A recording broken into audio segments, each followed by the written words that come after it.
those who take steps, and those who make the great leap forward. Those who stay as they are, and those that become more than they ever thought possible. They discover, explore, compete, and are fearless. There are those satisfied by common pursuits, and those for whom the extraordinary will never be enough. So ask yourself, will you step? Or will you leap?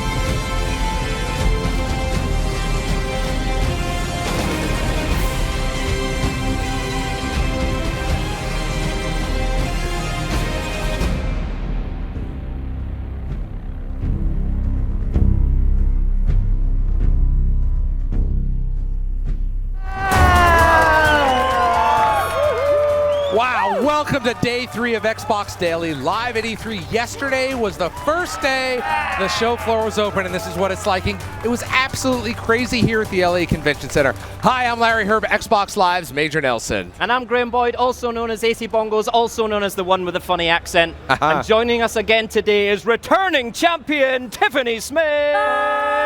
Come on. I thought I was going to have to cheer for myself.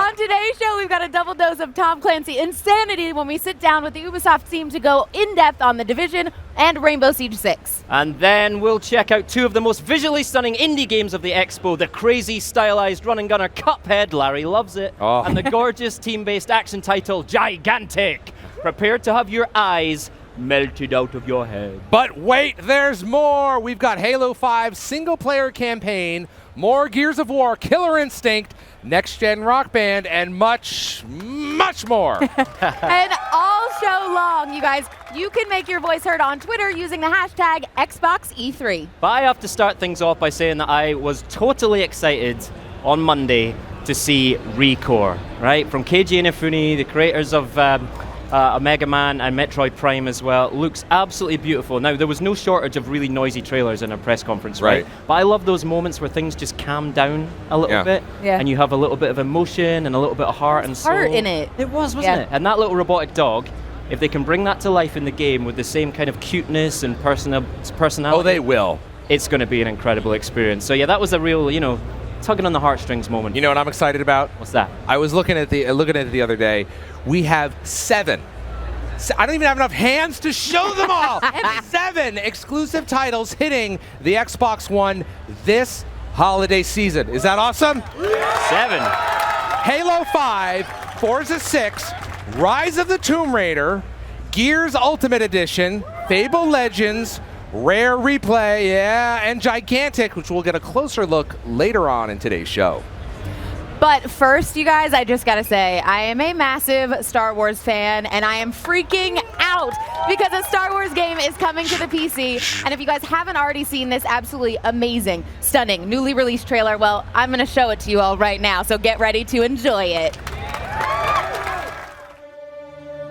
A man can have anything if he is willing to sacrifice.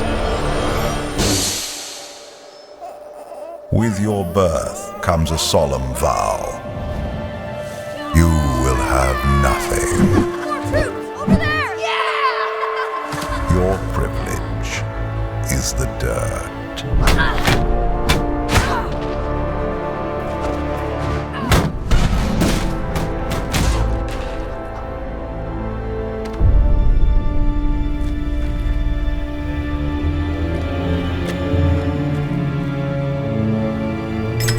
In the darkness,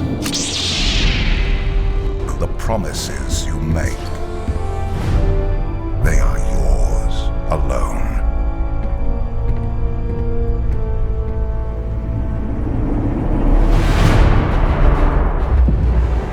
Your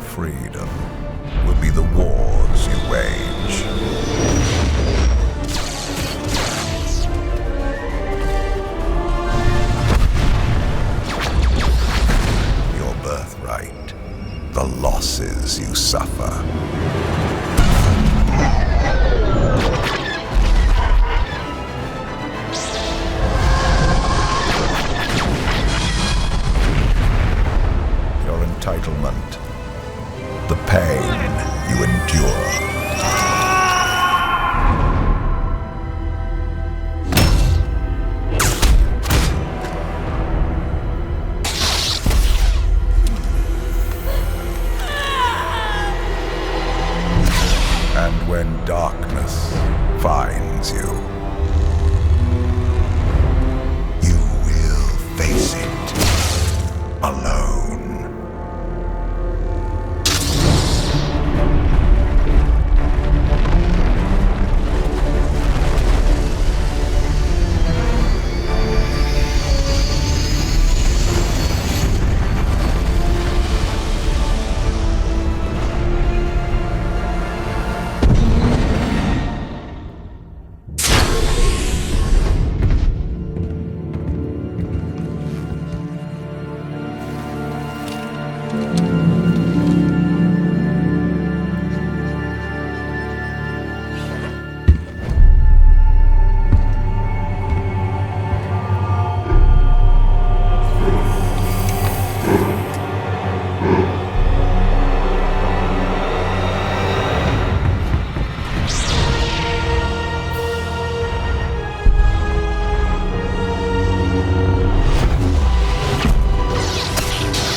Come with me, son.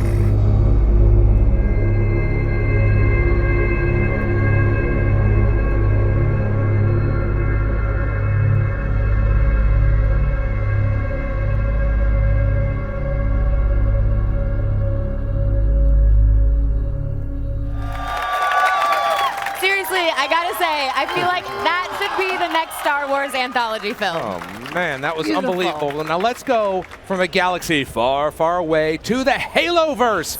We are joined by 343 Industries' Kiki Wolfkill and the lovely Frank O'Connor to give us new details about the Guardians campaign and a Halo The Fall of Reach exclusive. Welcome, guys. How's it going? How's your show going so far? I don't know. I've been in a little room in the upstairs on the Xbox booth the whole time. Means it's great. Now listen, in the footage, I want to roll back that footage that we just had on the screen a moment ago. We're following Agent Locke and Fire Team Osiris as they search for clues to track down Master Chief. Tell us a little bit more about the campaign as well as the team's overall objective in the story. Well, it's the first Halo game that has been built from the ground up for co-op. So if you're playing with 3 friends in a fire team of 4, it's obviously fun. Everyone knows that. If you don't have any friends available that day, then AI will take over the other 3 characters. And so those characters are always there, and they feed into the story. And in the campaign trailer and demo that we already showed, Agent Locke, former Agent Locke, now Spartan Locke, has been tasked, along with the other members of Team Osiris, to hunt down the Chief. Right. And you've seen little hints of that in our Hunt the Truth campaign. Yeah. But at this stage in the game, which is sort of heading towards the middle of the game, the Chief is AWOL, and he is the #1 task for them to solve. And then obviously we've heard a little bit more about the actual campaign. You're going to play on both sides. Can you talk to us a little bit more in depth about how that story works as a player? Well, obviously there's a lot of storytelling in the game, and the characters are communicating with each other, and of course the cinematics and vignettes that kind of play all that out. It's hard to say too much about it because there's so many twists and reveals in that plot, and in what happens as those 2 forces actually converge, that I'd be giving away way too much. And that's just part of it. There's some stuff that happens at the end of the game that's going to blow your mind, but ultimately initially it starts as kind of a hunt, but it turns into something pretty different after the halfway mark. All right, now Frank and Kiki, you talked about doing it with co-op and friends. Does each team member have different loadouts, or can you give us examples of how that's going to work? Well, the teams have different specialties. Right. I mean, we have one of the best snipers in the universe in the shape of Linda if you're playing on the Chiefs team. And of course, we brought back Buck from ODST, who used to be the top dog in the ODSTs. Right. But now he's a kind of a junior Spartan. So it's going to be interesting to see Nathan kind of playing through that dynamic. Right. But it's really about their personalities and their skills. But the gameplay is kind of symmetrical. We didn't want people arguing over who had the best weapon Right. when they're choosing their character to pick. However, I think that clever players are going to go for the weapon that most suits their persona. As well it should. Absolutely. Well, and you mentioned weapons, and Kiki, I actually went up and hung out with you when you guys were building the That's right. full-size Warthog. So we've seen the Artemis tracking system and the plasma caster. Can you tell us about some of the gear and gadgets and maybe vehicles we'll get in this one? Yeah, I don't know that we can go into a lot of detail, but we definitely have some new vehicles. You saw the Phaeton in some of our materials, and yeah, so it's interesting because you kind of have Blue Team, who's the Spartan 2s, sort of tried and true, and then you have the new generation of Spartans with Osiris Team, and they each come with their own accoutrement. Yeah. I'll let Frank dig and a actually, hole and leak information. No, the other thing is because it's always 4 players all the time, whether they're AI or whether you're friends, vehicle combat actually becomes much more important because you could tell someone to go get in a vehicle rather than what we used to do in Halo, which is kind of drive around in a circle praying that someone got into the back of your truck, trying to distract them from the fight. Yeah. And, so. All right, now listen, Halo, Kiki, I understand you brought something with you. What are you going to show us today? We did. So, one of the big story pieces is this sort of Osiris Team and Blue Team dynamic. And for people who are fans of the Halo lore, they know the story of the Fall of Reach. They understand who Blue Team is and Master Chief's sort of origins. Look at this. This is a brand new image. We've never seen this before. Yeah, right? there's the logo. So this is Halo the Fall of Reach. So it's an animated series that we're releasing with Halo 5. It's part of the limited edition. And it tells the story of the Spartan 2 program and how John became Master Chief and how Blue Team came together as a fire team really as children when they were abducted and became part of the Spartan 2 program. So it's kind of the deep lore that gives you a little bit more insight into, why is Blue Team so important to Chief? And as you play in Halo 5, where does that sort of depth of connection come from? We get to see that story in the Fall of Reach. Of course, now everyone wants to know, well, when does the story begin? The game comes out? October 27th. Unless you buy the limited collector's edition. Comes out a week earlier, right? Yes, so you can good preload point. it before launch and be ready at midnight. Right. How many of you guys are getting the early one? What else would you get? All right. Thank you very much. 343 Industries, Kiki Wolfkill, and Frank O'Connor. Now, Graham will take a look at what happens when you take Forza 6, the Ford GT, and Le Mans and mix all of them together. It's awesome.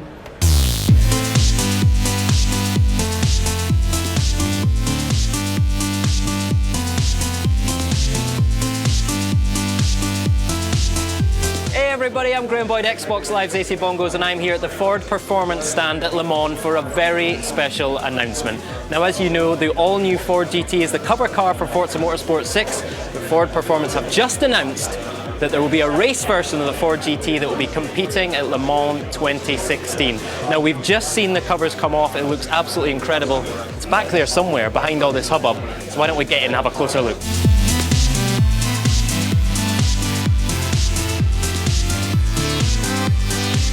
There it is, folks, the race version of the all-new Ford GT, and it looks absolutely incredible. The street version is the cover car of Forza Motorsport 6. It's beautiful. This thing is absolutely beast. And you can see it's got a Forza Motorsport logo on the side there. Now, earlier I had the chance to speak to Raj and David from Ford Performance. Here's what they had to say. Racing's a big part of the heritage of Ford Motor Company, and Le Mans is a big part of that. It's sort of surreal in many ways to be back here at Le Mans. We're celebrating 50 years next year, so what a way to celebrate it with an all-new supercar. The climax was in 1966 when Ford finished 1, 2, 3, and then we won 4 years in a row after that. We won pretty big in 1966, so I think there's going to be some expectations, but we're ready to race. Even from the inception of the production car, we were looking at how could we develop a race car as well. When we started developing this car, we had this in mind all along. The focus on aerodynamics, the focus on lightweighting, the focus on power and efficiency with the 3.5-liter EcoBoost engine. We developed a race car, and then we put a license plate on it. It's really neat to see the street car come to life in the game. Fantastic that the GT's on the cover, and I think it's just fantastic that really the first people that ever drive the GT will be with Forza. So that's the future of the Ford GT here at Le Mans, but this car has so much heritage and history at this racetrack, and we've chosen to celebrate that in a very special way. Here's Kim Wolfkill from Turn 10 Studios to show us more. We're really excited to be here at Le Mans, see the race car, and also to show off some very, very cool controllers. They are one of a kind. They were created by the Xbox hardware team to really commemorate the wins that Ford had here in 1965, 66, and 67.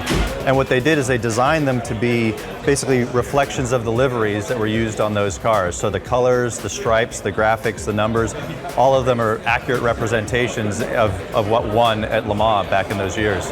Le Mans is one of those tracks. It's a special track. It's a hallmark track. It's a track that people love in Forza, but also it's one of the most significant tracks in all of racing. To be involved with Ford as they bring the GT back to Le Mans is massive. There's a lot of exciting features about Forza Motorsport 6, but if you look at 450 cars, 26 tracks, 24-player multiplayer, Forza is about racing with your friends in your favorite cars on the world's most amazing tracks. Now you can really do it, and you can do it in the rain, and you can do it at night.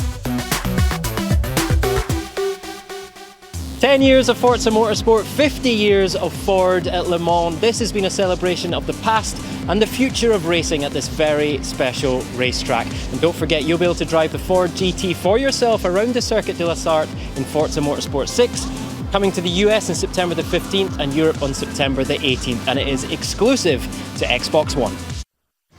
Amazing. Blair heard it right here in the middle of the Xbox booth, right here in the middle of the E3 show floor. Now, last year we got our first glimpse at Rainbow Six Siege and all the brutal destruction that entailed, and a closer look at Tom Clancy's The Division. Well, this year we're learning so much more about both games, and that's why these two gentlemen are here with Siege and The Division. Scott Mitchell and Ryan Bernard are here, everyone. You can't hear it, but there are 1,000 people behind us clapping, and one really excited PR lady as well. So guys, this is actually the first Rainbow Six that we've seen since Vegas 2 back in 2008, which has been 7 years. It's been a while. Not only has it been a long time, but we're on a new console cycle now. Tell us about what it was like to bring Rainbow Six back to the audience in this new console cycle. Actually, it's the new consoles that really enabled us to bring things like the destruction and the new dynamic AI that you find in Terror Hunt. Without the new consoles, without the Xbox One, it would have been really difficult. So that's why we were in development for so long, but we just weren't really happy with what was going on. And then when we introduced the Siege gameplay and everything, then it all came to fruition when the new consoles came out. So one of the hallmarks of the series is obviously teamwork. What we've seen of Siege so far, very clearly, you need the people around you to help you out. So how does the teamwork actually play a factor in this particular game? You really need to depend on your teammates. Everything changes in the maps constantly. Whether you're playing PvP, whether you're playing Terror Hunt, you really have to communicate all the time. New sight lines are being opened up all the time. Again, the maps are super, super explosive and dynamic. And if you don't communicate, well, then you're going to get shot. And then on top of that, we have the concept of the one life. So if you get knocked down, you're out for the rest of the match. It's like the real world, you guys. If you get shot, you die. It's a thing that happens in the real world. And other things that happen in the real world, and you touched on it earlier, with this new power, these new consoles, you've got destructible environments that have happened in the past, but now it's a very real gameplay addition. Tell us about those. The destruction in Rainbow Six Siege really represents the base of our new gameplay. Yep. It means that the maps are really replayable. It means that everything is super dynamic. You don't know what to expect. Players are constantly having to change their tactics, and depending on which operators they choose, the game changes even more. And you spoke about Terrorist Hunt. People are very excited that that is back. What other game modes can you talk about that you're bringing to the game? Well, you're going to find different game modes depending on whether you play as an attacker or a defender, whether you're going to be in the daytime or the nighttime. You've also got the siege generator, so you can kind of customize matches, etc. You're going to see things like extracting a hostage or protecting a VIP, planting or defusing bombs, etc. Very cool. So in addition to the counter-terrorist units that we can play from across the globe with new operators and new tools, what else can you tell us about that particular set of the game? Well, the operators or the CTUs are really the inspiration behind Rainbow Six. So we really paid attention to kind of the realistic side, really their journey through going from a reserve recruit to all the way through to becoming a professional. So the players kind of will live through that. Very cool, man. All right, let's switch gears a little bit to the Division, which you're speaking to because it's on your shirt, right? Yes, I got the shirt, so that means I have to talk about it. I have to talk about it. All right, so I want to go to my card on this because I want to get everything right. Obviously, the Division was announced a couple years ago at E3. People have been tremendously excited about it. We're very close to getting our hands on it. But here's what it's being described as: an open-world, third-person, role-playing shooter with survival elements. Did I miss anything in the description of that title? No, maybe. RPG and skills, possibly. No, it's actually a good mouthful and kind of a good summation of the game. You know, it's a mix of a lot of different genres. You've got RPG, you've got Clancy, you've got shooter, you have PvP, and so it's hard to kind of put it into terms in one word or a simple word of what the game is, which is, I think, why it's so appealing to a lot of different players. And in a game this ambitious, this challenging to develop, we're finally nearing fans getting their hands on it with the beta. And for those Xbox One gamers, they're actually going to get exclusive access to the beta. How excited are you to finally get it into people's hands? And tell us a little bit more about the Xbox One access in the beta. Sure. So first of all, you know, the team globally couldn't be happier to be getting this into the hands of the players. So beta coming in December for those of you who are lucky enough to own an Xbox One or smart enough to own an Xbox One. We're very excited about that. It's going to be a huge beta. Also, if you pre-order the game, you can get into beta. You can go to our website.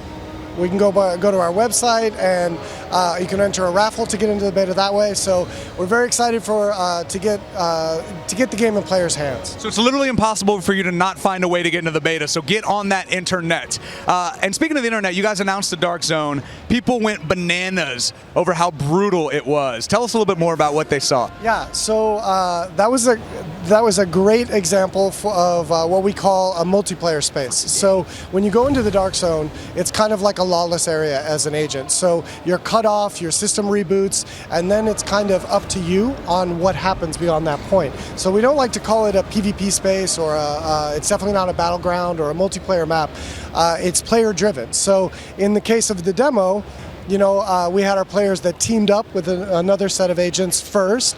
They killed the enemies they came across, and then when they got to the extraction, when it came down to it, they got betrayed by the main group that was there. So all of that is kind of player driven, and it's up to you how you play. Very cool. So don't trust your friends is basically what he's trying to say. And a question that I've been dying to ask, I know one you've been dying to answer, when are we going to be able to play this game?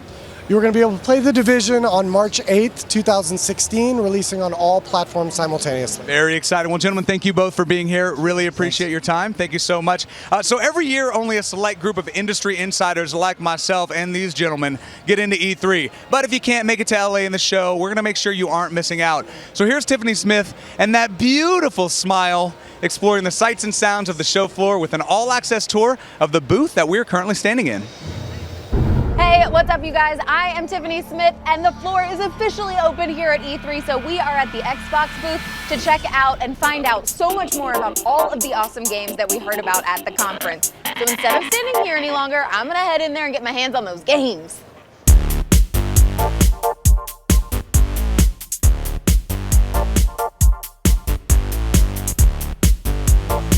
Okay, so you hear $30 for 30 games, and you're like, these are probably gonna be super lame games. Not the case with Rare Replay. You're getting 30 epic games that if you played them when you were younger, they were the M1s that you were like sneaking around to play, like Battletoads, Banjo-Kazooie, Perfect Dark, and of course, Viva Pinata. So we saw a little bit of the footage from Cuphead. Kind of got like a 1930s cartoon vibe. It looks so awesome. Just going through and learning a little bit right now. Jumping, how to defeat my foe. Where are we going, buddy? Let's do it. Oh, at least I die cute. One of the games I am so excited about is Rise of the Tomb Raider. After playing the last game and how realistic it was, every time she died, I was so sad. So when we saw the new footage from this game, I was pumped. Avalanches, ice picks, so crazy. So why don't I just go into this super ominous cave and find out a little bit more and get my Lara Croft on. So as if I wasn't already excited enough for Halo 5, we found out yesterday that you get to play as part of Master Chief's team and part of the Spartan Locke's team who is hunting down Master Chief. How cool is that? On top of that, we heard about Warzone, which is one of the biggest playable areas. It is all out warfare. I cannot wait to get my hands on it, but it looks like I'm gonna have an hour wait.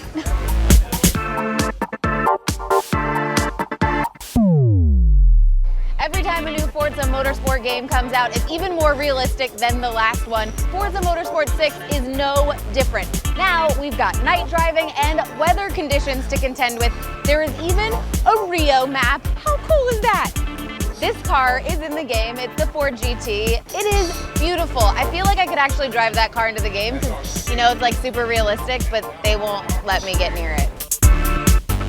You're in for a ride. What? This whole chair is moving. The next turn's really tight, so watch yourself.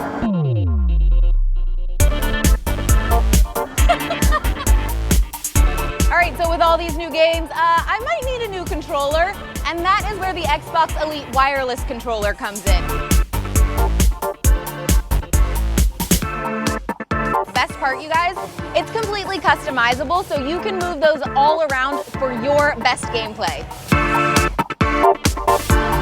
So that's just a small taste of what's going on here at the Xbox booth at E3. I got to play a few things, but there was a couple of things that I missed. I didn't get to check out Division yet, or Halo 5. Okay, they're pairing it with the HoloLens in here, and if you saw any of the HoloLens Minecraft footage, what? Mind blown. And of course, we've got Rainbow Six Siege, and for all of you going through Game of Thrones withdrawal, yes, that is Lena Headey doing the voiceover for Fable Legends. So I'm gonna go in, play some more games, because there's a lot that I missed, and that's not okay.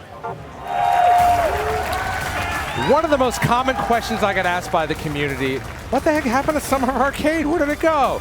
Well, I am happy to announce that we have a brand new program debuting this summer called dun dun dun dun dun Summer Spotlight.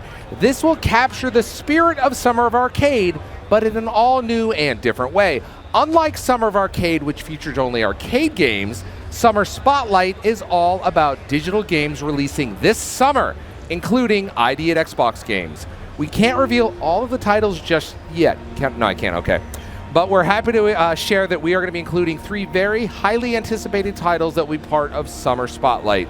The beautifully animated King's Quest from Ubisoft, the new Toy Soldiers War Chest from Activision, which includes G.I. Joe and He-Man, for crying out loud, and the ID at Xbox game Smite, the massively popular third-person MOBA in beta right now on Xbox One.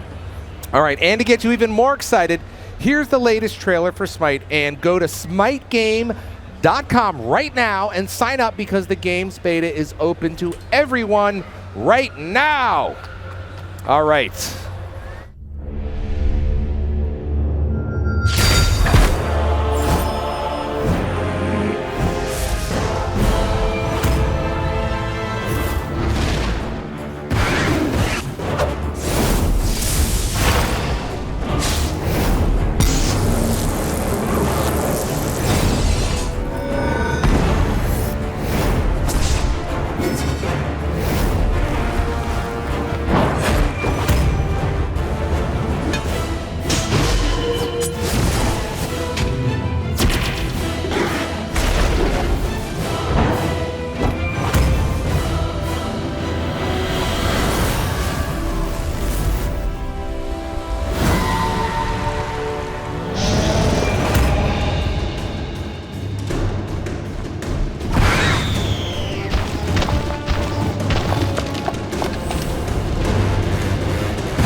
Now, one of the most unusual indie games at E3 has to be the gonzo run-and-gun game. You know what it is, Cuphead. Here to show us more of this eye-popping shooters, Chad Moldenhauer. Chad, thanks. Nice to see you. Nice to see you, too. You guys know we just met earlier today, but I am a huge fan of the game when I saw it last year, and now you showed more. This is amazing. Now, 1930s cartoons, look at this, really influenced it. Talk to me about what we're seeing on screen here and where you guys came up with the idea. Well, we both grew up watching a ton of 1930s cartoons. We're influenced. You're so young for that, so I'm a little puzzled. Our parents thought it would be good to give us a stack of VHS tapes. Got it. That's what we grew up with. That is awesome. So what are you guys going to show us today here in this demo? This is a live demo, right? Yes. We brought a few of the boss fights in this game to show everybody. Okay. And it kind of gives an idea of the entire game. Right. So what are we seeing here? We've got Cuphead, who's our hero in the center. Yes, Cuphead is a first-player hero. Right. And on the other side, you see the dragon, who's the boss. Right. The game is made up of 70% boss fights. Okay. 30% traditional platformers. Now, each of the boss fights, we're going to see more in a little bit, but they're very unique. You talked about some of the cartoons or animated classics, I guess is what we need to call them now. Tell me how you captured the essence of it so well. I mean, you just nailed it. It's a lot of research and studying. Right. And a lot of testing and doing different things, making sure the line weight of the ink matches the era and even the color scheme. And if you look at the background of this stage, you see a tower. Right. And it's rotating and it looks like it's three-dimensional. Right. Our background artists carved that out of styrofoam, and we took pictures of it to make it look like that. Now, we saw our hero, Cuphead, who kind of goes up and down like this. What are some of his abilities that he's got as we go through the game? There's 6 to 7 different weapons that you can unlock. There's a bunch of super moves. So some of them use the liquid that's inside his head. Most of them come out of his hand with special powers that the gloves that they have. Who's this boss? This boss is the Phantom Train, so it's a multiple stage of bosses. There's different fights within the stage. Yep. That is. This looks really great. Now, listen, if you want to see more Cuphead, you have to check out more of Cuphead. I love you guys. I actually changed my Twitter profile to little Cuphead. Oh, you died. I'm feeling going to be doing that a lot. Chad, thank you so much for coming by and showing off a little Cuphead. It looks fantastic. And now, from one style of animation to another, let's watch the new trailer for Square Enix Disney mashup, Kingdom Hearts 3. Have you heard of the ancient Keyblade War? Yeah, the Master's favorite story. So, you know the Lost Masters. They're the ones who started the Keyblade War. Never heard of them? You can drop the facade.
On that land shall darkness prevail and light expire.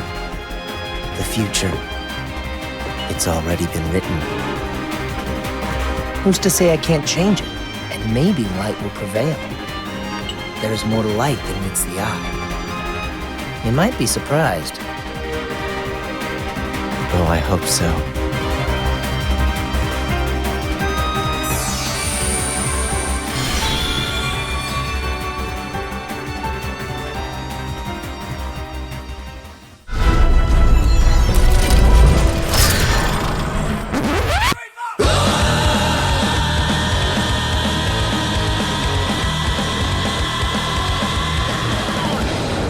show along, you guys have been using the hashtag #XboxE3, and now we're going to give your tweets the shoutcasting treatment. So go ahead, throw 60 seconds on the clock. It's time to get this one going. Let's take it away now. Brent Sachs coming in #1 says, I'm at 8,974 tweets, and I could probably hit 9,000 with Xbox E3 tweets alone. Very, very impressed. Hashtag over 9,000. Moving forward, Drewby, he says, spending all my money on these games. Hashtag Xbox E3. Hashtag E3 2015. Bro, save your money. Gotta be careful. He's got to pay rent in Xbox 2. bill. Sam Hale says, Halo 5 Guardians looks interesting so far. The squad commands look promising. Hashtag natural born leader. Oh, I like that very much. Okay, we have Okana Miyaki says, fiance said, you don't even get up this early for Christmas. And he said, silly woman, this is my Christmas. That's right. Now, Sam says, I really hope they announce some kind of external storage. I never thought I'd see the day would come where 500 gigs wasn't enough. Bro, buy 1 terabyte. Come on, seriously. And then we have Ritalin says, internet at work is a slideshow this morning. PVZWG. I don't even know the thing. Unbelievable. Taking up all the bandwidth. Now, buy it. Taekwon says, yo, dog, the first person shooter life didn't choose Xbox. The Xbox Life chose it. Holmes, that's it. Oh, and then we have Darth Wyatt says, October is shaping up to be an expensive month for me. Yes, it is, because E3 is awesome. And that is going to do it for us here. Back to you guys over at the booth. All right, we are joined by Kudo Sonoda from Microsoft Studios to talk about what's next for HoloLens to Windows 10. Kudo, welcome. Hey, it's a great crowd here. Now, I got to tell you, so people are looking at us and going, Kudo, what do you have in your hands? Yeah, this is it. This is Microsoft HoloLens. We brought them down here to E3. Let people at the show check out holograms for themselves. Now, this is so hot here at E3. Everybody wants to get their hands on it. That's his security guard. Not Kudo's. It's HoloLens' security guard. Tell us about the work that Microsoft has been doing in virtual reality with, for instance, Steam, VR, Oculus, and of course, HoloLens. Yeah, so it's two things we announced, partnership with Valve and our partnership with Oculus. Oculus, it's all about shipping one of our gaming controllers, or Xbox One controllers, every Oculus Rift that ships at launch.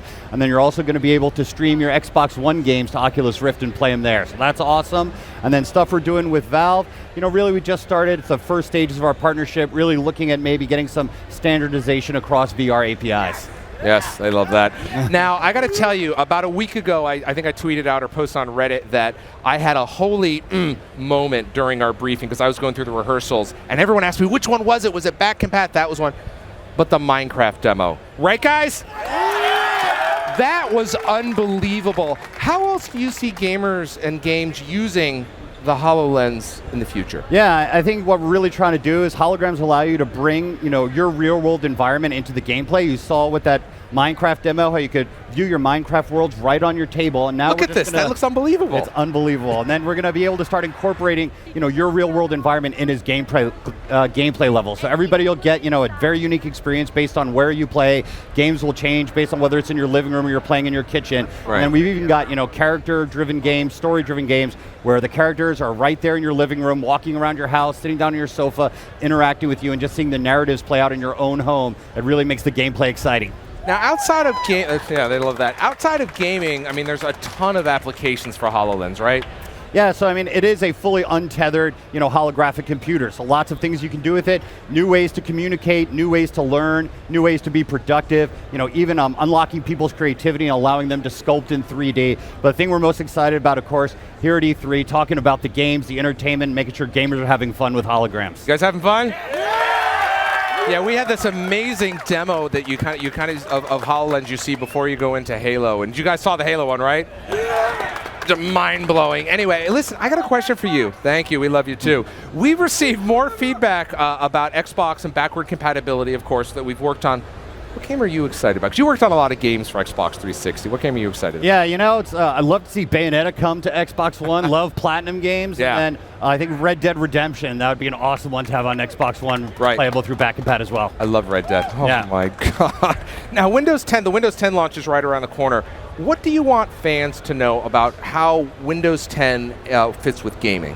Yeah, so I think you can see, great products that we have coming soon, like Fable Legends, that's shipping both on Xbox One and Windows 10 PCs. First of all, you can play, whether you're on Xbox One or Windows 10 PC, you can play with people on the other platform. And I just think that's huge. For too long, PC gamers, console gamers have been separated. Now we're going to let you play on whatever platform you want, against or with people on the other platform, which I think is fabulous. And then also being able to just go from playing on your console at home to playing the same game on a Windows 10 PC with everything you've earned or bought in that game just seamlessly moving over. It really gives gamers a lot of choice, who they want to play with and on what platform they want to play it, and really looking forward to that. All right, hold up. What are you wearing here for your shirt? What is this with? Yeah, of course. This is Press Play t-shirt. Love the games they make. Yep. Max, Tentacles. Yep. Kalimba, awesome. Hold up game. HoloLens in front of that. There we go. All right, we got to get going here. Kudo, thank you for coming by. Thanks a lot. Thanks, my friend. All right, look, he's having fun with it. No, he's not throwing it out there. So earlier this week, Xbox superfans lined up at the Microsoft Store to get into the Xbox briefing, E3, the FanFest showcase, and meet some of the favorite developers. We were there to follow two superfans as they navigated the crazy world of E3. Take a look.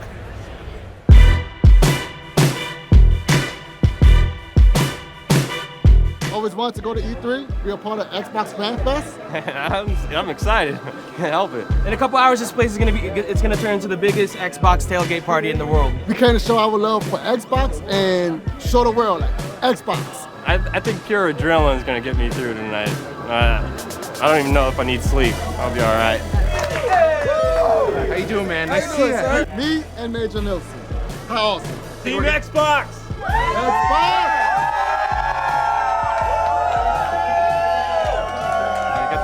Phil Spencer, and it was, wow, this is such a dream of mine. I asked him what shirt he was going to wear to the press conference. Oh, shirt reveal! The shirt! So I have my shirt. It's, I can't talk too much about it, so I'll give it up. Woo!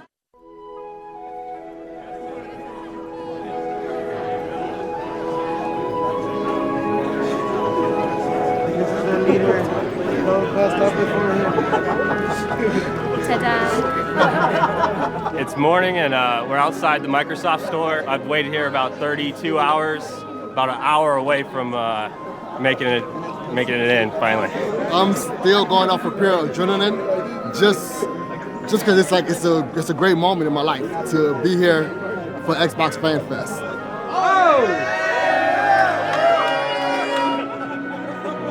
You guys are going to love the show tomorrow. Cool. You guys are going to love the show tomorrow. Thank you so much for coming. Finally have my shirt, finally have my wristband. Step 1, step 2, the ultimate step, my pass. Xbox FanFest.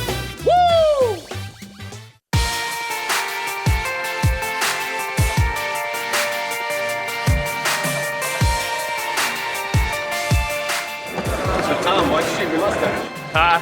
Feeling a little clean now. I'm getting all cleaned up. I feel a little younger too. Obviously, going to see the show, and you're going to go to the FanFest, which will be great. And you're going to the Twitch party. That'll be good. And everybody get a 3-day pass to the E3 show.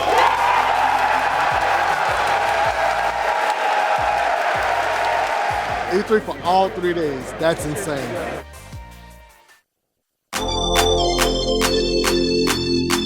Oh man, I'm super excited. I can't believe that I'm really here, like physically here. It's a dream come true. We made it. Ladies and gentlemen, this is the Xbox E3 2015 briefing.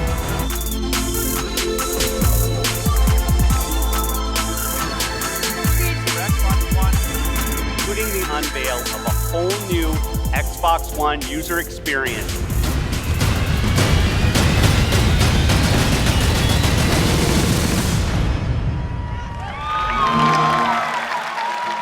Oh my goodness.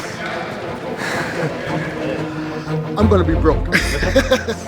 That was insane. I'm ready to go play some games. They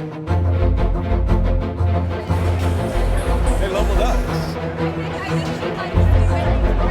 See, that's the cool part about like just coming here. Yeah. A lot of people that you play with, you might not ever see. You get to actually meet them. X button is dash, or you can hold it to run. Tweet at me and I'll send you a code for it. Okay. Thank you. Thanks for coming out. And you like it? Loved it. Can't wait.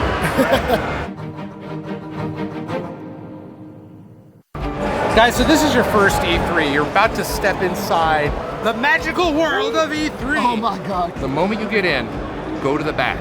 Okay. and work your way forward. Okay. Because what happens is people get in and they stop and see the first sexy thing. You're gonna see cool stuff, but stay focused and walk right to the back. Thank you. Because if you do that, then you can work your way forward. It'll be kind of quiet and cool back there.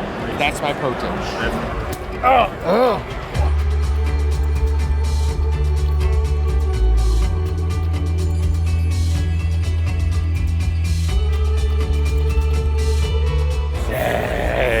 That thing is insane. We was told some top secret things, so we have to keep it under wraps. But let's just say once you guys do get your hands on it, you're gonna love it. These guys. You're tough. Nice. The Division? It's a must-have. Yeah. Super hot. Woo! It's been amazing. I love the atmosphere that they have, and this whole place. There's a vibe of Xbox is just the main attraction here at E3. Everybody's going to be excited at the stuff that I've seen, and this has blown my mind on the expectations. I can't even begin to describe all the things that I'm feeling. The thing that surprised me the most about this whole experience was the fact that I was able to meet the head of Xbox, Phil Spencer, himself, shake hands with him. Yes, I do love to play video games, but to be able to meet the people that's behind it and everything, it's wonderful. That 2 days camping was nothing. I'd do it again in a heartbeat. This is all worth it. What a week. It's been absolutely amazing to have the fans with us. And as you can hear, some of those fans you saw are still here. How's it going? Having a great time. You know, I want to give a shout out to all the fans around the world at home who have been watching all week. I know a lot of you have been staying up very late to watch us as well, so thank you for that. But now we're going to talk about the new game Gigantic. It looks like an incredible animated film, but it is much more than a pretty face. And talking of pretty faces, joining us from the game studio Motiga, I have Forrest Thor Reynard and Carter McBee, who doesn't yet have an Avengers nickname, but I'm thinking Captain America. Captain America? What an intro. All right. There you go. So gentlemen, Gigantic's it's a free-to-play shooter MOBA. Give us an overview of the game and what you've been shown this week at E3. Yeah, so the game is 5-on-5 PvP action. So it's fast-paced, quick, fluid movement. It's all about PvP and killing people. All right, Forrest, I want to talk about creatures, right? These are like NPC, escort, helper characters. Tell me how the creatures factor into Gigantic. Nice. When you think of the MOBA genre, rather, you think of towers. You think of that defensive spot on the map. However, our creature system is very, very modular. Whatever happens in the match, you kind of make up for it. Let's say you don't have a healer in your team comp. Well, go ahead and run to that point on the map. Let's go ahead and summon a bloomer. Next thing you know, bam, you got those heals. All right. And how do you level up those creatures? How do they go from being wee babies up into grown adults? Yeah, so when you first summon a creature, it's a baby version. And you can use what's called focus, which is kind of like this power meter that you build up by fighting. So doing damage, taking damage, basically being active, you'll build this up. And then once you have at least one charge of it, you can go upgrade a creature from a baby to an adult. So you go onto the point, you spend your focus ability, it plops down the new fully formed adult creature. All right. Now, you're calling it a shooter MOBA, right? But you don't have to be an expert shooter fan to enjoy Gigantic, right? There's a range of different abilities and playstyles here, yeah? Yeah, indeed. So part of expanding into the MOBA genre, we wanted to get it for everybody. Now, a big part of that is having an RTS feel to it, maybe a little bit of shooter focus to it. Yeah. Whatever character you kind of want to go into, you kind of make it your own. And whether you're a shooter fan, an RTS fan, there's a little bit of something for everybody out there. And I think that's what makes Gigantic so special. Nice. And I want to talk about the Guardian as well, right? Because I love this concept of you're protecting your Guardian, you need to take out the other team's Guardian. They're like mobile bases, right? Is that a good way of putting it? Yeah, yes and no. So they're not just bases, they actually do move around the map and you interact with them. So, you know, unlike, you know, some other games where, you know, the base thing that you're protecting is just this stationary thing, your Guardians will charge out onto the map. They'll actually rampage across the map once they're fully powered and knock over the enemy Guardian. So it's almost like another teammate, but a big, giant teammate. Bases that can bite your head. Yeah. Right, fine. So just quickly on Windows 10 and Xbox, that barrier seems to be crumbling down. How are you dealing with that in Gigantic? It does. At the end of the day, it's all about the community. And to me, more gamers, bigger community, and that's what it's all about. You know, we're not going to make you play with the kind of community that you want to. It's going to be all about choice, and it's all about choice for us here at Gigantic, whether you want to play with the PC or the Xbox. And at the end of the day, it's a bigger community and a better game. Beta coming in August. When can we get that? Yeah. Beta's coming in August. Beta's coming in August, everyone. Thanks so much to Forrester, Raynard, and Carl McBee. And now let's send things over to Bravo, who's taking a look at Xbox One's latest peripheral, the new SCUF controller. Let's check it out. Hey guys, Bravo here on the Xbox floor. We had to hide out in this booth here because it's so crazy here at the Xbox booth. I'm now joined by Duncan, co-founder and CEO of SCUF Gaming. Just recently, you guys announced the SCUF Infinity 1 with some brand new customizable options. Tell us a little bit about those. Sure. So this product is really just an evolution of all our other products. We've got a number of features from the back control functions, which we call the paddle control functions. You can actually just pull out your paddles at any point. So depending on how you play, you can just put wherever you want and use them wherever you want. So the next function that SCUF developed, we've got the triggers.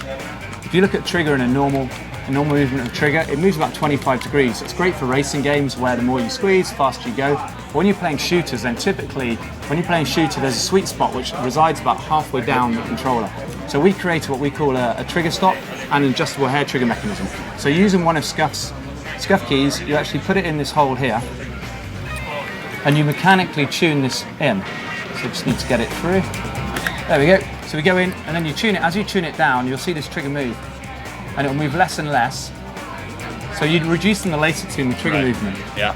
The next thing we come on to, removable thumbsticks. Instead of having to undo the controller, which invalidates your warranty, it's a hassle and you mess things up, then you can actually remove the thumbsticks by just unscrewing here. You take out the thumbstick that you currently have. You go, okay, let's put it on I don't know, what do you want? Blue? Blue sounds good. Okay, let's put on a nice blue one here. So you put that on, you put your ring back on. Let's put your ring on. You put your SCUF key over the top. Now just put your SCUF key on, turn it right, and off you go. You've got domes, you've got concave. Typically concave is good for the left stick because you can dig in. Dome's good for the right because you roll across, but everyone's got their own preference. If you want to change something, grab your key, pull it out, swap it out, and off we go. Then we come on to the feature, we developed this feature about a year and a half, 2 years ago. We call it the SCUF D-pad, or the SCUF disc, some people call it.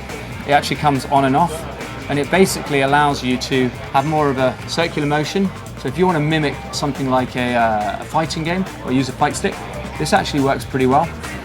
If you just want a normal D-pad, where you go left, right, up, down, and you've only got a singular motion you want, that works very well as well.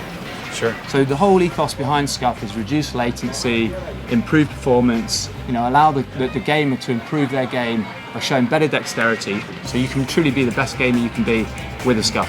And that's what we've done. Hey, once again, thanks for joining us here at the Xbox booth. For those of you joining us on Xbox Daily, thanks so much. Be sure to stay tuned for more here from the Xbox booth at E3. That was like watching an animated Abercrombie catalog. Those dudes are handsome. All right, the new RPG Ashen conjures up memories of old school titles like King's Quest and dark new school experiences like DayZ. Just a delicious mashup buffet of gaming for your taste buds. Here to tell us more about the open world indie survival RPG Ashen is Derek Bradley from Aurora 44, everybody. Derek Bradley is here. Welcome to the show, my good man. Welcome to the show. So Derek, first thing, what's the story of Ashen? Okay, so Ashen is set in a really dark world. In fact, there's no natural light. And what happens is at the start of the game, there's an eruption, and this eruption causes light, like the explosion itself, as well as the ash holds energy. Yeah. So humans who've been out in the world kind of congregate around this mountain and form a town. And the down-to-earth story that the player's going to experience is leading this town, or keeping this town alive, basically, and forging a new path through the light in a land that's been so dark. Cool, no pressure. No pressure, bro. No Just pressure. a whole town on your back. No big keep deal. them alive, All right, so we know what the story is. We know it's an open world action RPG. Tell me about the gameplay of Ashen. Okay, well, Ashen it definitely takes a lot from a lot of action RPGs in that there's the combat and all that kind of enjoyable stuff, and that's a really big focus for us, getting awesome controls, making it feel really visceral and awesome. But the other side of it is the exploration.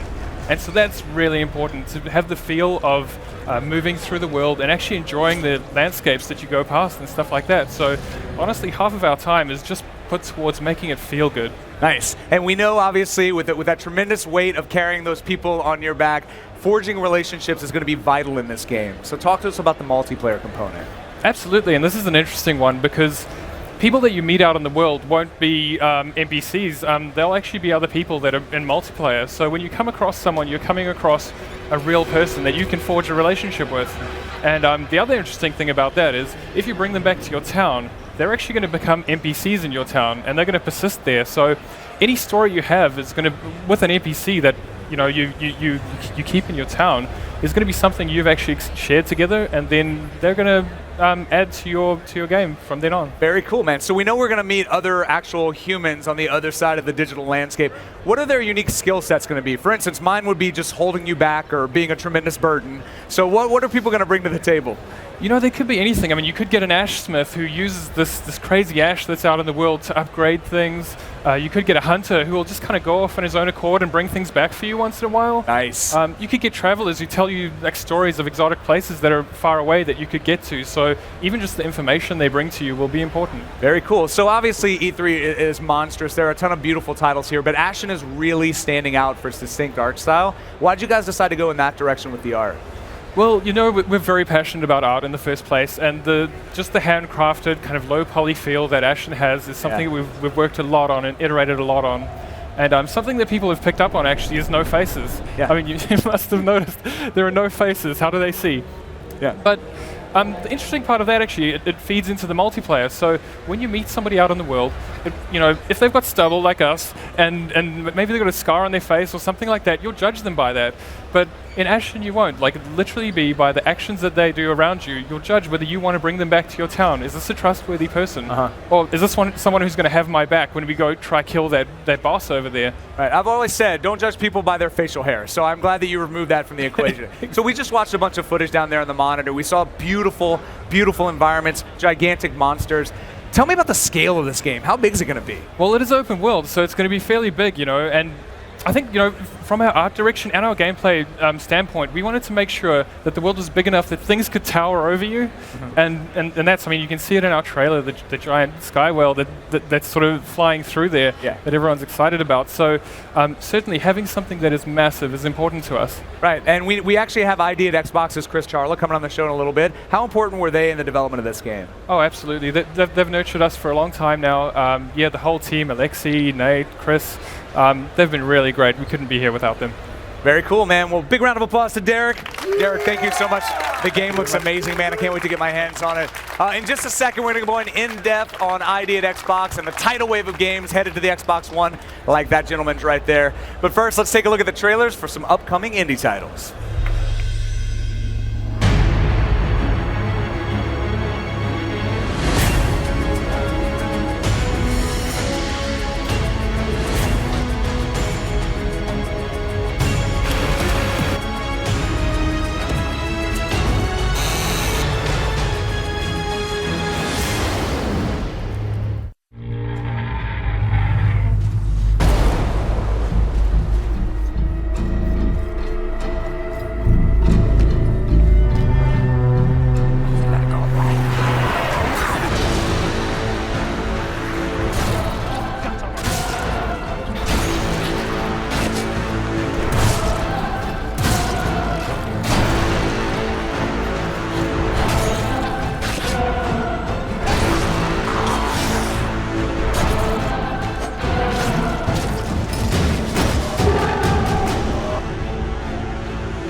Control.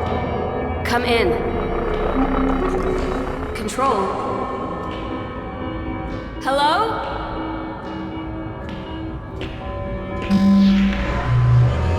Odin, where is the crew? That information has been classified.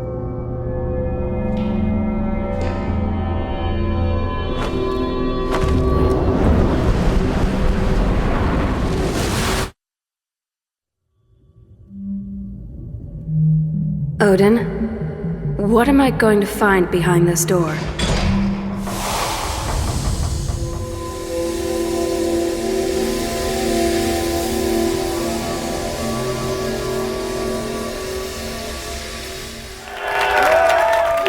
The The ID at Xbox program allows indie developers to self-publish digital games onto the Xbox One. To explain how the program works and what it means for gamers, here is Chris Charlotte. Chris, thanks for coming on the show. Yeah, thanks a lot. Now, independent game development was a huge part of Xbox's DNA. Going back to games like Limbo and Fez, those were amazing games. Moving forward, how important are ID games for Xbox One? They're crucial.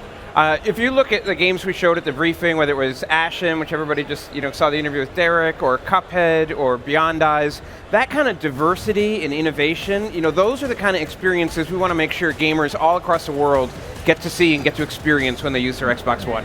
Now, you talked about Cuphead and Ashen earlier on. Now, I love Cuphead, by the way, and you got the Awesome. Cuphead shirt Yeah, on. I got the best shirt. Yeah, everybody at E3 wants the shirt. It's really great, but we talk about them being exclusive on Xbox One. What does it mean? People are like, well, how long is it going to be exclusive? What about those titles? So for those two titles, both Cuphead and Ashen, those are lifetime exclusives on console. Lifetime exclusives. Here first, Chris Charlotte tells it. Got applause for that, right, guys? Pretty cool. Now, we talked about the Summer Spotlight earlier in the show as well. Can you tell us what role your program, ID at Xbox, is going to have in that program? Yeah, we're really excited about it. So Spotlight is basically, bringing the spirit of Summer of Arcade, which a lot of people remember, to Xbox One. And there's going to be a lot of games in it, not just ID games, but there's going to be a good number of ID games in it as well. And it's just a cool promotion to highlight some really special titles. Not all of which have been announced yet, but I think Smite is going to be one of them we'll be launching in that program, so we're excited. Now, can you tell us how many developers are currently in the program? There are way more than 1,000 independent development studios who've gotten Xbox One dev kits. We've got a lot of developers working on Windows 10 too, and we're always looking for more, so if somebody's got a cool game concept or wants to learn more, they can either go to xbox.com/ID, or you can always follow me on Twitter. I'm going to give a shout out at IOCat. And we can point you in the right direction. Yeah, there you go. If you got a game idea, the next game developer is sitting out there right now. Yeah, I can feel it. I can feel it. All right, thank you, Chris. Thank you very much for that. All right, and now for the final time, here are Golden Boy and Bravo to shoutcast your tweets.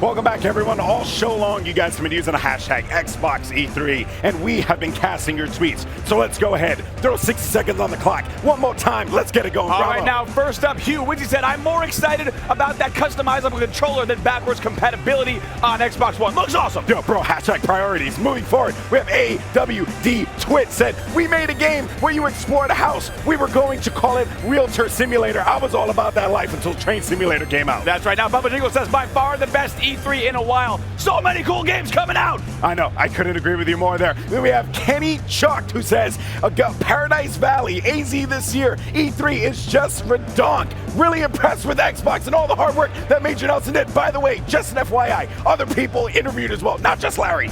All right, now what? Nathan Fillion is back as Buck. Halo 5 Guardians, I can't even, except I totally can. Bro, his face looks so real. Next, we have Xbox Game On, who says, I'm playing my sweet toy soldiers from Xbox 360 on my Xbox One right now. This one be E3. That's right. Now, Kevin says, it is just amazing how far we've come. What else can be done? Now VR headsets are coming back. Hashtag Xbox, hashtag Atari 80s kid. Bro, the future is here. And last one, we have Microsoft impressed me so much already this E3. I'm proud to have an Xbox One. Hell yeah, buddy. That's what I like to see. And that's going to do it here. Back to you guys. Killer Instinct, yeah! We got some lively fans. Killer Instinct relaunched back in 2013 and continues to violently flourish on the Xbox One. That was adorably creepy. Violent.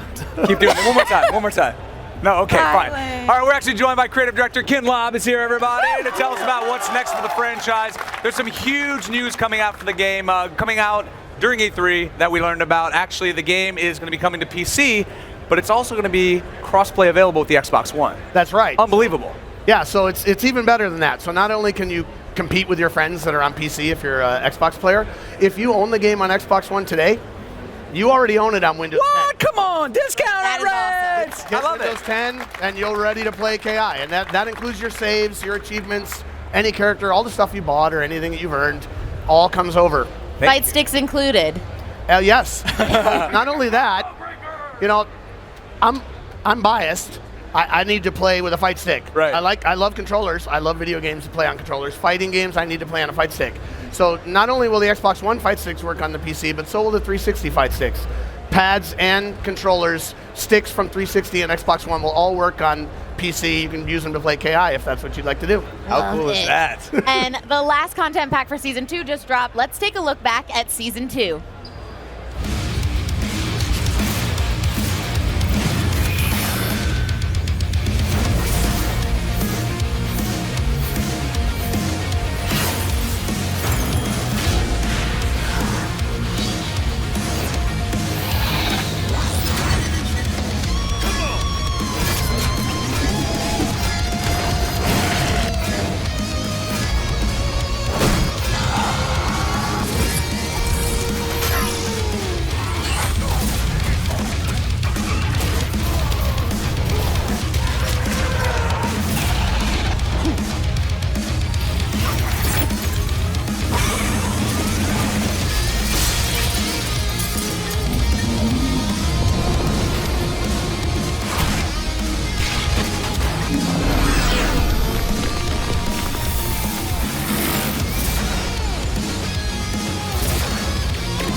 So much content. All right, Ken, I've got time for one more question for you. Okay. We just saw a ton of tremendous content. What can fans be keeping an eye out for the future?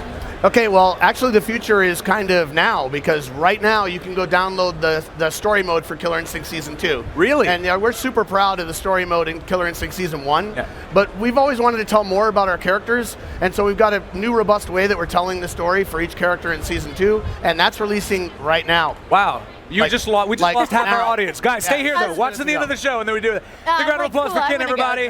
Being here, Ken. Thank you so much, man. Anyway, thanks a lot, and I'll see you at Gamescom. Take care. Man. Go Evo. Hang tight one second, Ken. You're going to take the whole stage down with you if you leave. All right, yesterday we talked to the Deus Ex developers, but today we've got exclusive gameplay footage from Deus Ex Mankind Divided. We can get Ken out of here now, everybody. Woo!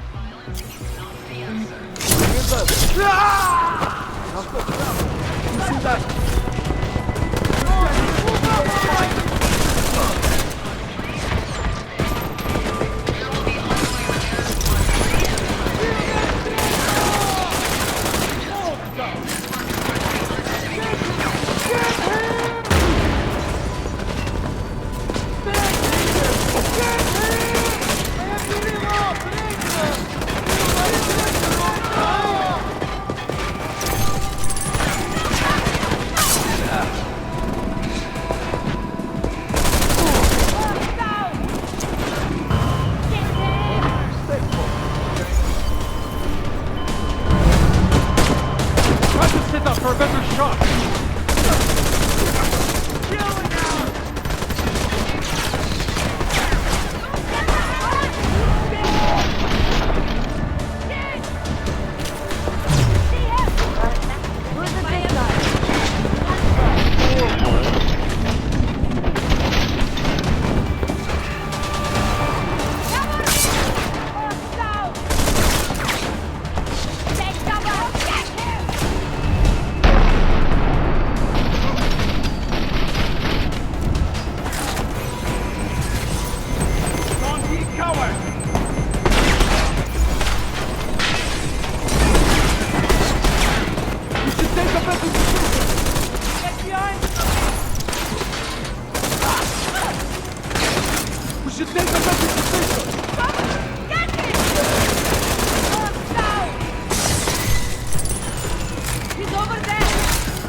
floor. And of course, there are also the slightly, boozier nighttime events. You know about that, right, Blair? I wouldn't know anything about that. What day is it? Where am I right now? Last night, there was the first ever PC gaming show where Phil Spencer actually announced that Killer Instinct is coming to the PC.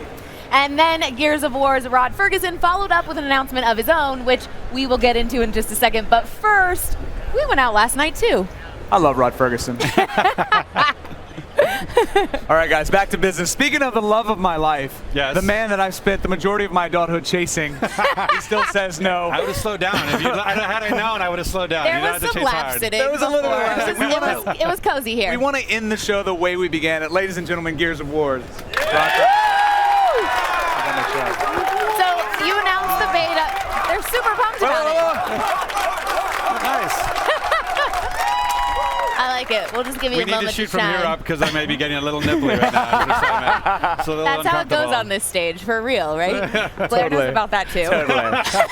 So you announced the beta on Monday. How has that been going for you guys so far? It's been doing great mostly. I mean, we had a couple of Xbox Live outages that made things a little challenging, but so far we've had over 250,000 matches played in the beta. We've had over 9 million kills, so it's been great. It's doing what we wanted. You know, we said the beta is not a demo; it's a real beta. This is the first time this networking code's been run, and we're trying to test it at scale, and it's working out really well. You just casually humble bragged the most amazing number for a 2-day beta that I've heard ever in my entire life. Also, I'm like, when do we get the code to play? We'll hook you up. We'll hook you up. But if you haven't got your code, there's a bunch more being sent out. But we also go to gearsofwar.com and register, and you can get in. So. Right. Well, I think those numbers speak to the passion, the true passion of Gears fans. As we said when it was announced at the briefing, people lit up. They're insanely passionate. We've actually, on occasion, seen somebody together get Gears Inc. We've seen somebody do that together years ago. Giant on his thigh. Yeah, exactly. My question to you though is, when are you actually going to get your Gears Inc? Well, this today I went and got that done. Oh man. Okay. I know we talked about the parties last night. Yeah, well, we got a little crazy last night too. I got this done last night. That's not bad. Yeah. That's not bad. And then, because I don't like to be left out of anything at all, if we could just get a close-up of that right there, ladies and gentlemen. That's right. So sexy. Locust Spring Break. Locust Spring Break. We're committed. We are committed We to are this very game. committed. The fact that you went over top of your butterfly is amazing. My terrible college decisions aside, seriously though, there are some amazing Gears fans, both here and at home right now. We had an incredible opportunity to follow a couple of them around, so take a look at this.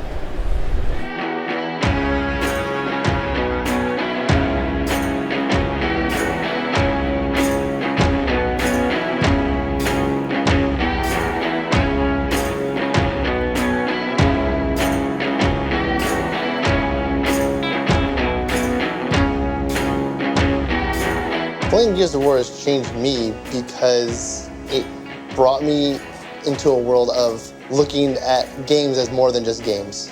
When I play, I do feel like that character, and I get into their lives, and I see what is happening to them. I try to think of what I would do, but it's really hard to see that in games. But at the same time, a story that is personal to them does feel personal to you.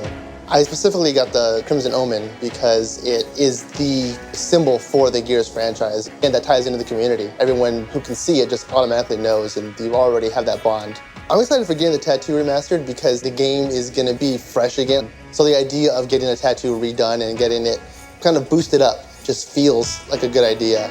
Then what better way to acknowledge its second coming, as you will, than to get a tattoo, bright, fresh, new that everyone knows, and everyone will see it.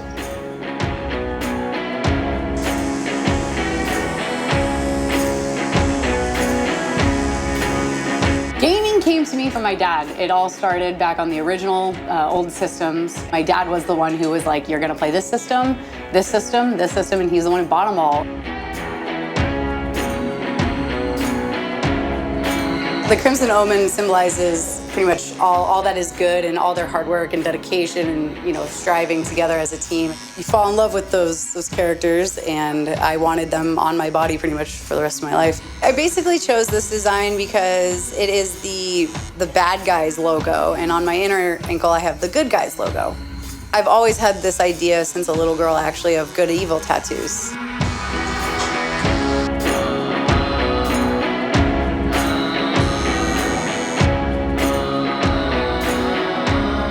I think it's like awesome to be part of the Gears community because like there's so many of us. But the true diehard Gears fans, they stick to it, you know, no matter what. And get tattoos. And get tattoos. We first met through her ex-boyfriend. We were all friends. We just became really close, became best friends. I would tell him everything. We stayed up all night playing Gears. We ended up doing all 50 waves on Insane. And we went to sleep like almost 4 in the morning. 4 in the morning, yeah. Almost 4 in the morning. So like when you spend that much time with somebody, like playing something, it just becomes a part of you, you know, like. It's a cherished memory, you know. And this happened because of Gears of War. Okay, yeah. Yeah. Yeah? That's where we pretty much spend most of our time. I got mine first. About a year later, she got hers.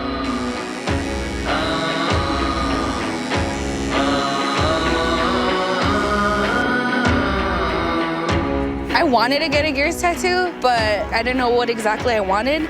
So like as soon as I saw his, you know, I was like, I like it, you know, I like it's different, which like led me to get the Dasher on me. Yeah, I'm really excited to get it remastered. Like I was thinking about it anyway. I was like, I really need to touch it up.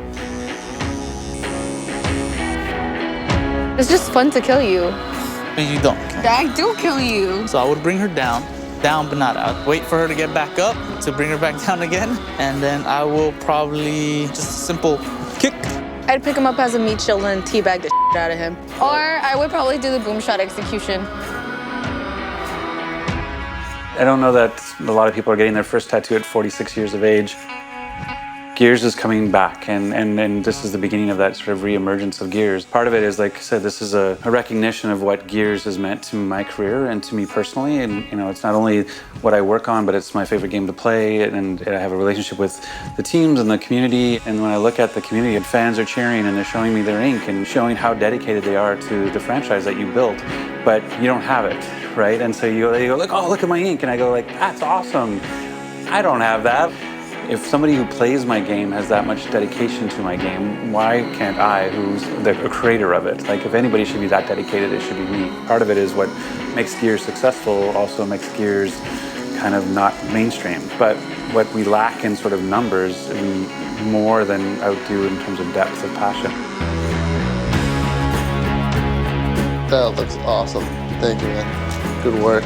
So excited. That's perfect. Perfection.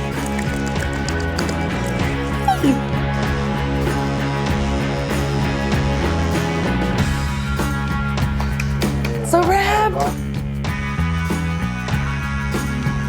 Yo, I still can't believe it. Congratulations on your new remastered tattoo. Done. Oh, jeez. That looks amazing, dude. Yeah. You know. Thank you. So welcome.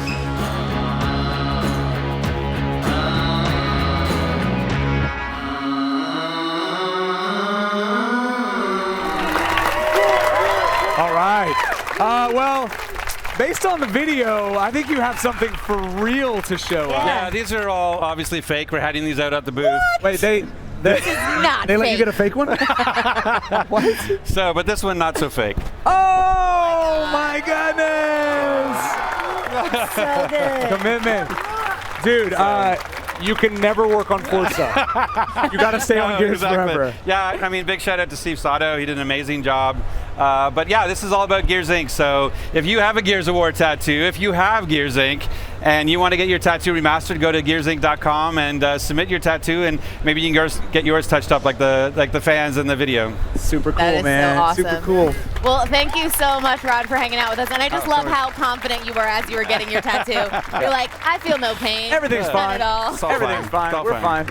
Thanks, you guys, so much for watching with us. Larry and Graham, you guys got to get out here real quick. Come here for a second. on out. Come here Come for a on second. out. Come over here for a second. It's the full team. So really quickly, while we have the crew on stage here, Rod, we know that your passion for Gears is what brought you back into the franchise. It's why the game looks, you and your team, why it looks so amazing, why we're looking so forward to it. So what we want you to do is we want you to look out in the crowd right now, real, recognizing real. I want you to find the most passionate Gears gamer out there and bring somebody up here for a surprise. Okay, well, I think, when I think about passion for Gears, I have to think of Brutality and the fact that she's a huge member of our... Come on up here, Brutality. here. Come on up here, Brutality. Keep that applause going for the long walk to the stage.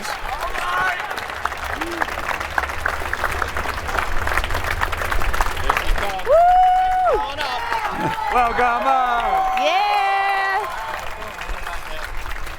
Welcome, madam. So those who don't know, Brutality is a huge member of our community. She has her own channel, and she's constantly on Twitter and constantly playing Gears of War.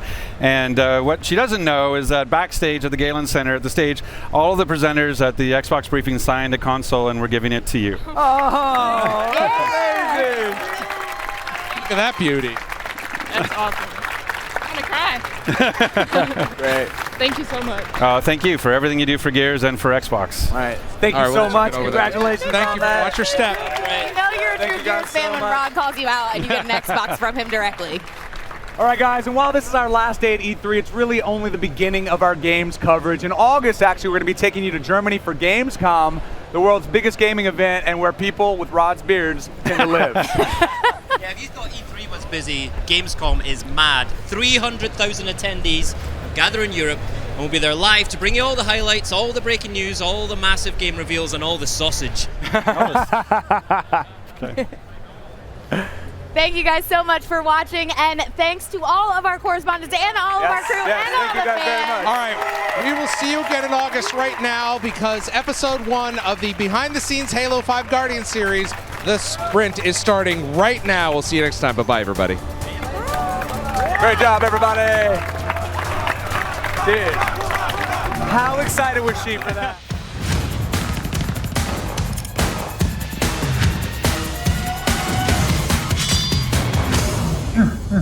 You're up.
Making a game on the scale of Halo takes hundreds of people with different skills, a singular vision, and time. Lots of time. But before a game reaches store shelves, the team must create thousands of assets that are tracked in 2-week deadlines we call sprints. 343 Industries invites you to join us on our journey, creating Halo 5 Guardians from the ground up. One painting, sound, and line of code at a time. This is the sprint.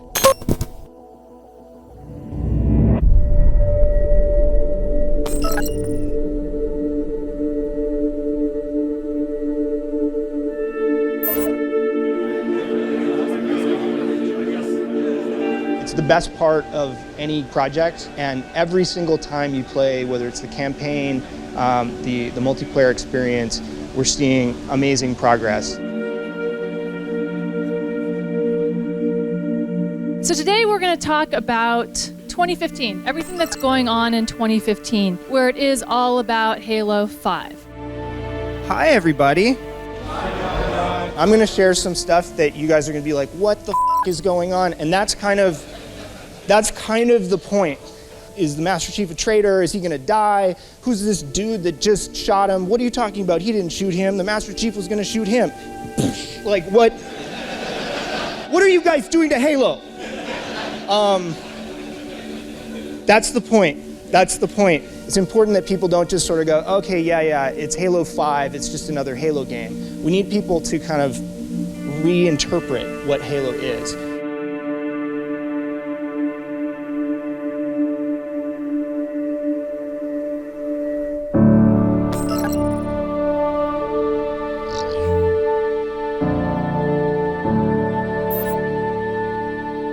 E3 is this nexus point, this focal point for fans, media, everybody who comes, they come to one place at this one time of year where a game like Halo, from a AAA perspective, that's the place where you want to capture people's attention. So we got to shine. Well, so yeah, what is a creative director? A creative director is a crazy, crazy job. I don't even know how best to describe it sometimes. Anybody creative ultimately reports into me. Art director Nick Bouvier and Neil Harrison, our art manager, they report into me. All the design aspects of the game, audio, all reports into me. So kind of everything on the content side, I'm ultimately responsible for from a creative perspective. With a huge team like this and Halo 5 being way more enormous than I had anticipated when taking the role, which is totally awesome, and I love the job, and yes, it's a dream job, right? It's a dream come true. I have nothing to complain about, but it is super intense. Every week around here is kind of insane, so it's really hard to describe. One day it could be focusing on HUD UI stuff, one day it could be focusing on Warzone and multiplayer, and sometimes we have to cut stuff that doesn't work out. If it does work out, then we polish it up. And so now we're really hot and heavy with Halo 5. We're demoing two big things at E3. One is the campaign level Tsunami for a code name. And then we're also debuting our new big multiplayer mode, which is called Warzone. So you have actually enemy AI in the multiplayer PvP mode, as well as two huge teams of 12 people. So it's 24 players, which is the biggest we've ever had. The maps are bigger than we've ever had, so you have all the vehicles and all the sandbox elements all together too. So what we're doing today is our build review. We have a really important milestone coming up in about 7-8 days, guys. So we've been working on it for an entire year. And Vertical Slice is as close to a shipping product as we can. There may be still some temporary assets in there, but the experience itself is complete. So Lawrence, what do we have to check on the intros? We want to see if we're getting some UI firing. So we should see the map name, victory points to win, and then also a description of the mode. So we're not seeing any of that UI, so we'll have to figure out why that's not firing. So no UI yet. Okay, we'll get back to that. When you get a mode of this size of 24 players, like every type of AI issue, glitch, or bug you can imagine hits us, because we're almost using everything in the Halo sandbox. We've got every vehicle, we've got campaign assets, we've got bosses, AI, so anything that could go wrong with the game will affect Warzone. Oh, look at this bug. Another one, this is a fun development bug that we're chasing right now, is when you use the rec station, your character jumps because I'm pressing A. Yeah, it's there's nothing for free in game development. Once you have to always be thinking about all the context of the systems, what menu the player has. So it's actually just remembering that I'm pressing A and making me jump.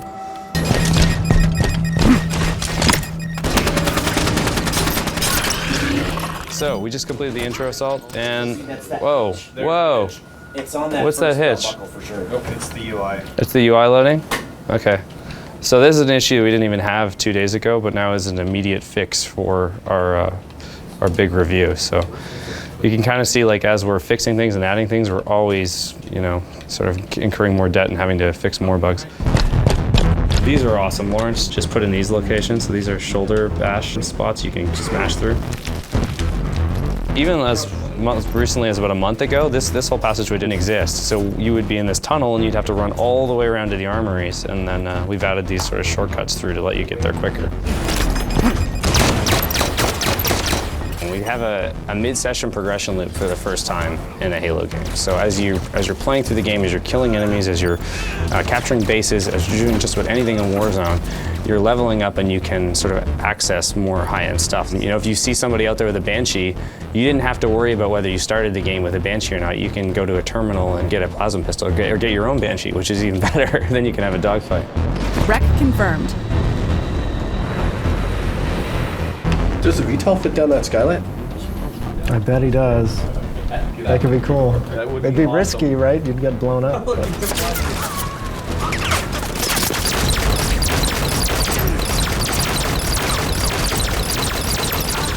Is it a lemon exploit? Well, I mean, I use it. Oh, there it is. Look at that. You shouldn't be able to enter the enemy's base like that. So yeah. I kind of like it. The big thing for all of us right now is making the difficult choices on whether or not we take new features, whether we fix bugs, whether we want to take some risks and try to get more content into the build, whether we cut things, because if they don't make it into this build, there's a good chance they're not going to make it into the final game.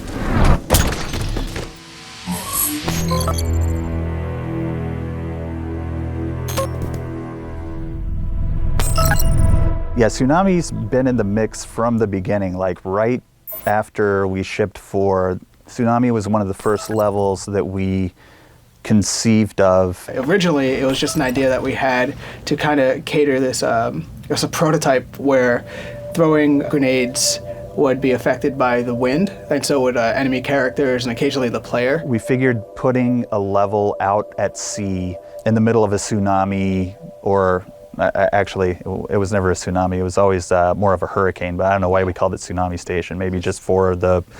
Sounds better. Yeah, right. We're pretty much doing like a first pass of every level in campaign. Yeah, like the water, I guess the sounds of the machinery, that would probably really help. We're missing a lot of this right here. Like there's supposed to be like hundreds of ships dogfighting, capital ships doing broadside maneuvers.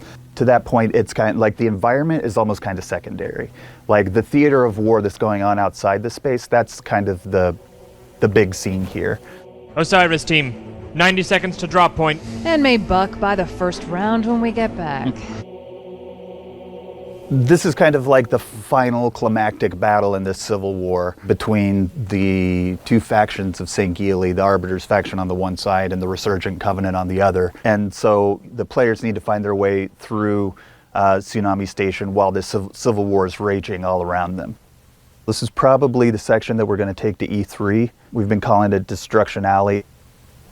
You get there and there are a bunch of dead Covenant, and even on Arbiter's side there's just a bunch of dead bodies, and you're not sure what exactly caused all this chaos. The Guardians coming to life, and so the Promethean enemies start appearing.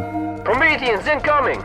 You get some of the returning ones, like the Crawler, Knight shows up, and the new Soldier shows up, and with them their new weapons as well.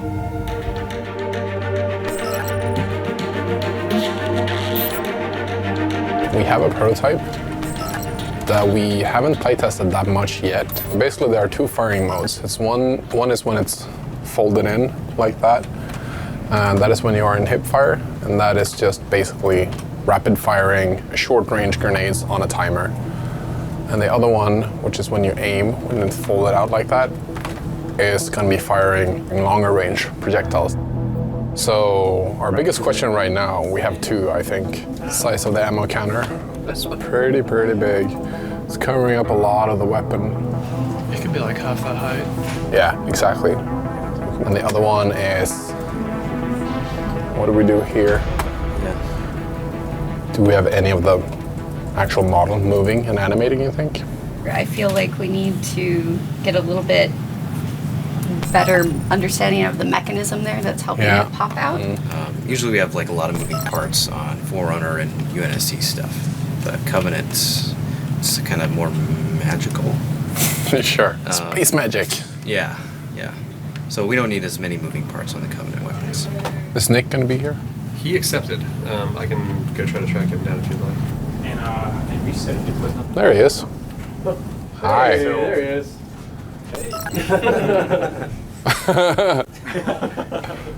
It's the first time I'm actually seeing it. On screen. That's it. What is this? That's an ammo counter. All right. Right now, this is probably not ideally placed. I would put it back down in the design in order to be sure that this area is free of anything. The scale.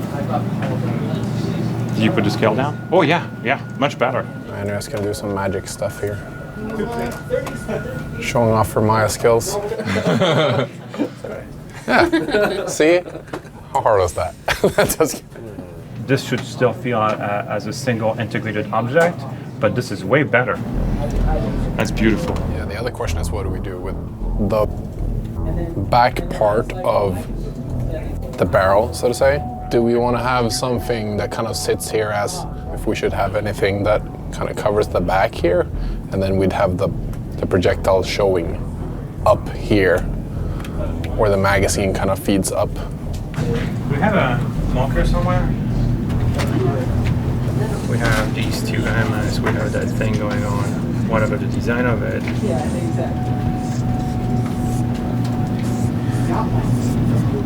And we have another one here. Maybe we should just like block this with we should just like design this section and have something blocked here. And it would prevent the weapon in the middle to just feel empty. So I think we should just do this.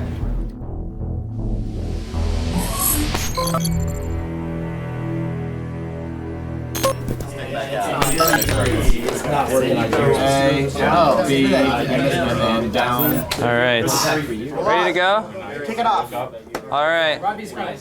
Here we go. 24-player playtest time. Oh, look at that. It was good though. It sucked. That was awesome. Gain the lead. Hit him. Friendly Spartans are engaging Commander Tizen at the dig site. Let's assist. Enemies captured the garage. Tizen is tearing through our team. We should focus and attack and take it out. Whoa!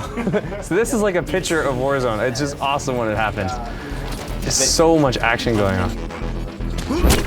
And then I get assassinated. That's great. Blue, you need to go get a base. That's kind of impossible. Yeah, kind of impossible. Come on. Right now, it's almost a stalemate. Like, the blue can't get out of their base, but red can't push in to destroy the core. Yeah.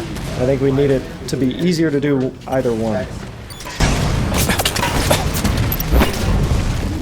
In development, we always called these Alamo situations because we felt like one team was pinned in their own base, and we want to make sure that they don't get stuck there forever, but they also have a way to come back. All right, that's game. Oh, game in, I guess. Okay. Apologies, blue team, on the stalemate. We're going to be looking at that. New top issue, Lawrence. All right, we got stuff to fix.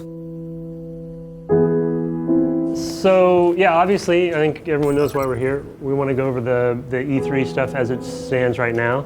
All the stuff is still very placeholder or in work in progress, but this is the direction that we're heading. To give a little bit more context, the current plan for this is in the flow of everything. Bonnie will come out first. Then Josh comes on, sets up Tsunami Station or Sunayon, and then that will lead directly into gameplay. The other part of that is that currently the plan is that behind closed doors there is not a campaign demo, but on the show floor and any behind closed door stuff currently is focused on Warzone. E3 is an awesome 10 weeks from now. So we are 4 weeks to content complete and 8 weeks to ZBR, and then 2 weeks after that, Josh will be on the stage showing this off. So When you say we have to continue to build confidence, how does that translate into actionable stuff for us? Actionable stuff for this group. Positive attitude, Josh.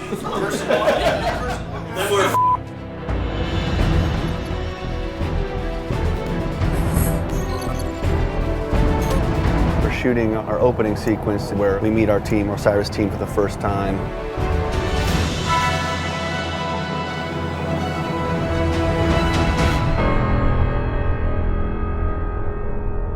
Duck Team Osiris. There's Vale and there's Tanaka. There's Tanaka. They listen to their squad commands. Buck doesn't listen. He just, nope, I'm not going to heal you right now. No, that's him. Come on, Duck Team Osiris. Yeah. It's a gold.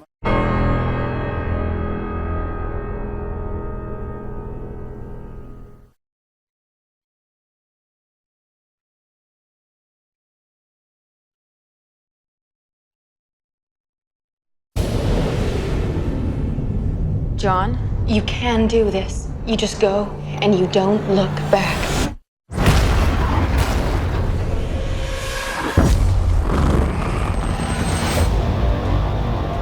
My whole life I prepared my son to lead humanity in the fight against the machines. On this night, we take back our world! But there was one thing I could never prepare him for. The machines tried to rig the game. Sent a Terminator back to the time before the war to kill my mother. I'll go back. Let me save her.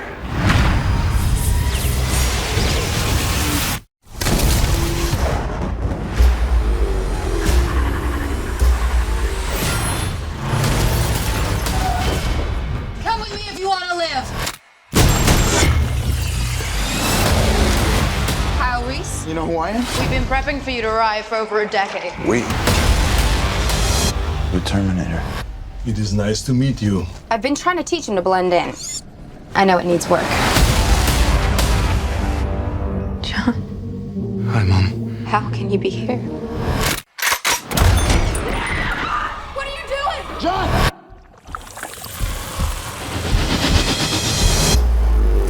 What have they done to my son? Survival was what you taught me. Where is he?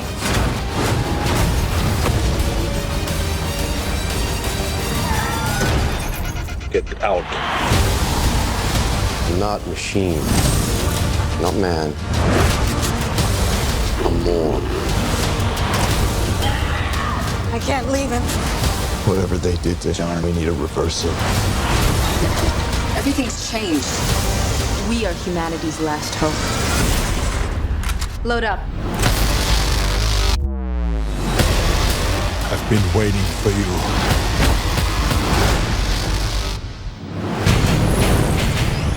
You gotta get him off me! I'll be back. What?